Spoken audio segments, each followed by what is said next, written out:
श्री सद्गुरु महाराज की जय। वंदो गुरु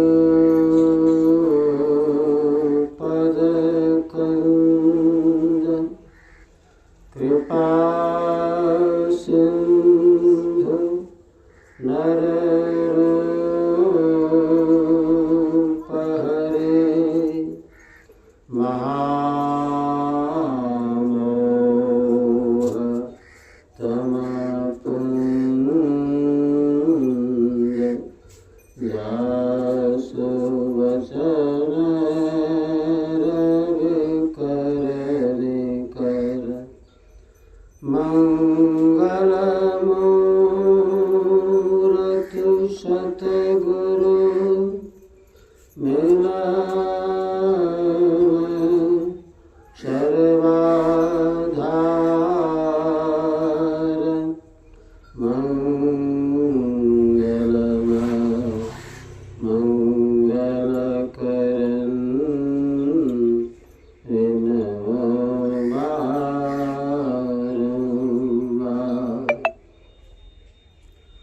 आदरणीय धर्म प्रेमी सज्जन वृंद तथा आदरणीय माताओं एवं बहनों,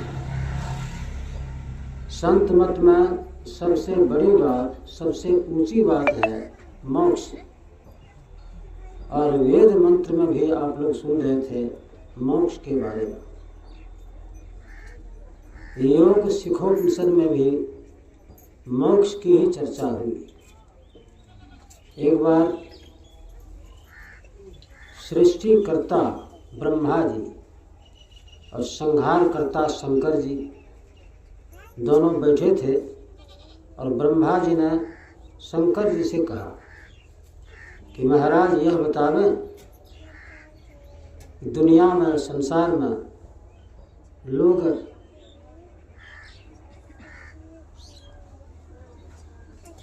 तीन क्लेशों से, दैहिक दौहिक भौतिक ताप से दुखी हैं। इससे छूटने के लिए कौन सा उपाय है? भगवान शंकर ने कहा इसके लिए कोई योग बतलाते हैं और कोई ज्ञान बतलाते हैं, लेकिन मेरा विचार है कि योग हीनम कथम ज्ञानम मोक्षदम भवति है भो योगोपि ज्ञान हीनस्तु न क्षमो मोक्ष कर्म। अर्थात योग के बिना ज्ञान मोक्ष नहीं दे सकता और ज्ञान के बिना योग भी मोक्ष देने में समर्थ नहीं है। इसलिए मुमुक्षु को चाहिए, मोक्ष चाहने वाले को चाहिए कि ज्ञान और योग दोनों का अभ्यास दृढ़तापूर्वक करे। तो यहाँ ज्ञान कहा गया है जहाँ सही जानकारी हो। तो बाहर में जो हम लोग सत्संग करते हैं यही ज्ञान है। यहाँ सही जानकारी होती है, कर्तव्य क्या है, अकर्तव्य क्या है, सुख क्या है, दुख क्या है, हानि क्या है, लाभ क्या है, सदगति क्या है, दुर्गति क्या है, आत्मा कैसी, परमात्मा कैसी, इन सब की जानकारी बाहरी सत्संग में होती है। तो यही ज्ञान है।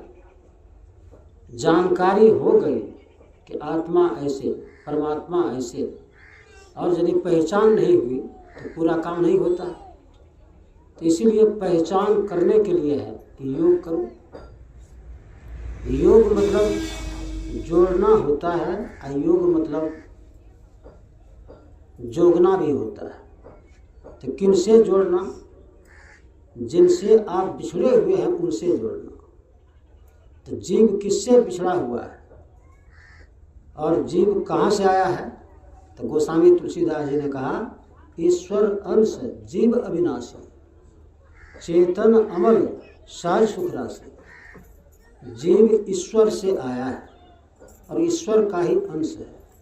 जब तक यह जीव ईश्वर में जाकर नहीं मिल जाता है, अपने अंशी में जाकर नहीं मिल जाता है, तब तक यह स्थिर नहीं हो सकता है, तब तक इसकी बेचैनी नहीं जा सकती है। तो जीवात्मा का ईश्वर की ओर जाना, इसी के लिए योग की बात आती है।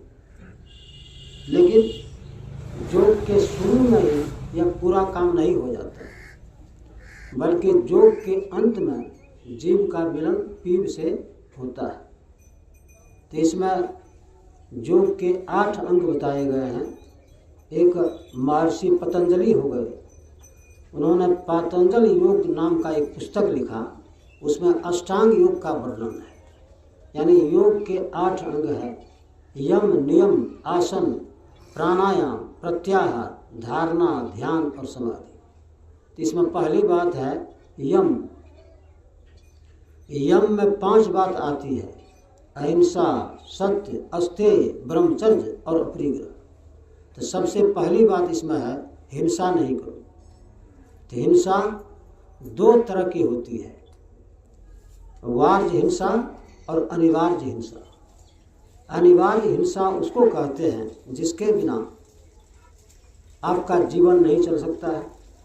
जैसे गृहस्थ लोग खेती गृहस्थी का काम करते हैं, खेत को जुतवाते हैं, कुदाल भी चलाते हैं, तो खेत को जुतवाने में बहुत कीटाणु कट करके मर जाते हैं। कुदाल चलाते हैं तो बहुत कीटाणु कट करके मर जाते हैं, हिंसा हो जाती है। और माताएं लोग घर आंगन को की निपाई पुताई करती हैं, इसमें भी बहुत कीटाणु मर जाते हैं। कहीं जाते आते हैं तो पैर के नीचे में दब करके बहुत कीटाणु मर जाते हैं। और श्वास लेते हैं तो श्वास के द्वारा सूक्ष्म कीटाणु मर जाते हैं। तो इस तरह से यह हिंसा हो जाती है। तो हिंसा जब होती है तो इसमें भी पाप होता है, लेकिन अनिवार्य हिंसा का पाप अलग से नहीं भोगना होता है, बल्कि इसका प्रायश्चित हो जाता है।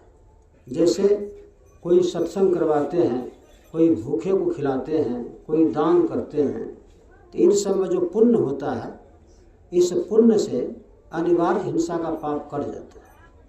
और दूसरी हिंसा है वर्ज्य, यानी वर्जित किया हुआ, मना किया हुआ हिंसा। तो मना किया हुआ हिंसा कौन सी है? मत्स्य मांस खाना या किसी के दिल को दुखाना, यह है मना किया हुआ हिंसा है। इसको वार्य हिंसा कहते हैं। यदि इस तरह की हिंसा आप करते हैं तो इसका फल भी आपको भोगना पड़ेगा। और हिंसा करने का पाप जन्म जन्मांतर भी चलता है। जैसे भीष्म पितामह बाण सज्जा पर पड़े हुए थे, भगवान कृष्ण गए उनको दर्शन देने, तो भगवान कृष्ण से भीष्म पितामह कहते कि हमको 100 जन्मों का याद है, 100 जन्मों तक मैं कोई पाप नहीं किया, तो फिर बाण सज्जा पर हम क्यों पड़े हुए हैं, क्यों कष्ट भोग रहे हैं, यह कौन कर्म का फल है? तो भगवान ने कहा 100 जन्मों का आपको याद है, लेकिन उसके आगे का तो याद नहीं है, लेकिन मुझको याद है। 100 जन्मों के पहले भी आप राजा थे, घोड़ा पर चढ़ करके शिकार खेलने जा रहे थे। तो घोड़ा पर चढ़कर शिकार खेलने जा रहे थे, हाथ में कोड़ा था।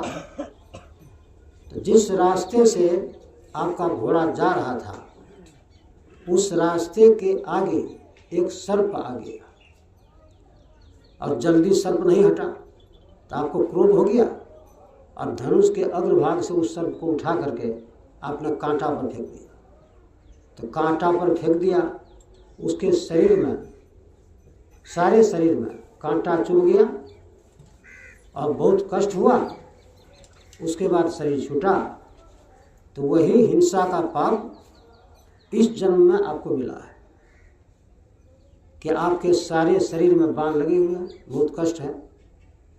कहने का मतलब देखिए, इतने बड़े महापुरुष फिर भी हिंसा करने का फल भोगना पड़ा। इसका मतलब है कि हिंसा का पाप जन्म जन्मांतर भी चलता है, किसी जन्म में इसका बदला आपको लेगा। इसीलिए संत लोगों ने कहा कि मत्स्य मांस नहीं खाओ और इस तरह की हिंसा नहीं करो, बल्कि संत मत में इसका जड़ ही काट दिया है। खाने की बात दूर रही, मारने की बात दूर रही।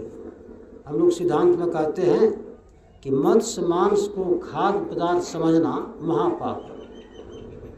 यदि मछली मांस को खाने वाला चीज समझते हैं तो महापाप है। तो खाने में कितना पाप होगा और मारने में कितना पाप होगा। कुछ लोग सोचते हैं कि हम तो नहीं मारते हैं, और दूसरा आदमी मार कर देता है तो खाते हैं।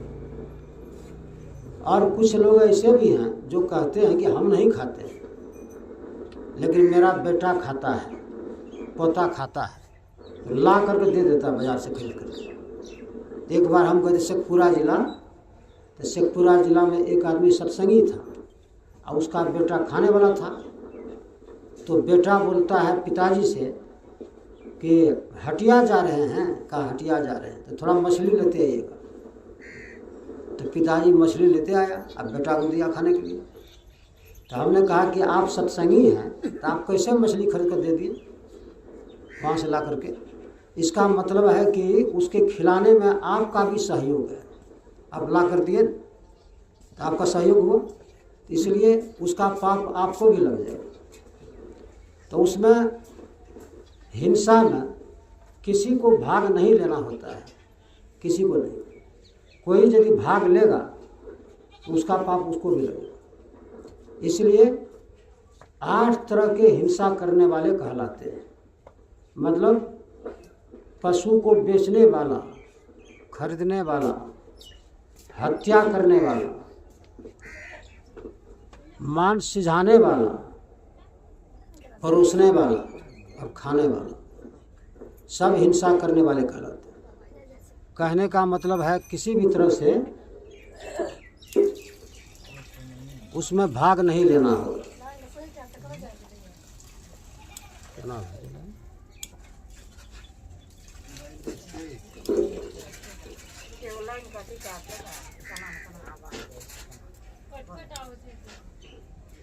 ठीक करते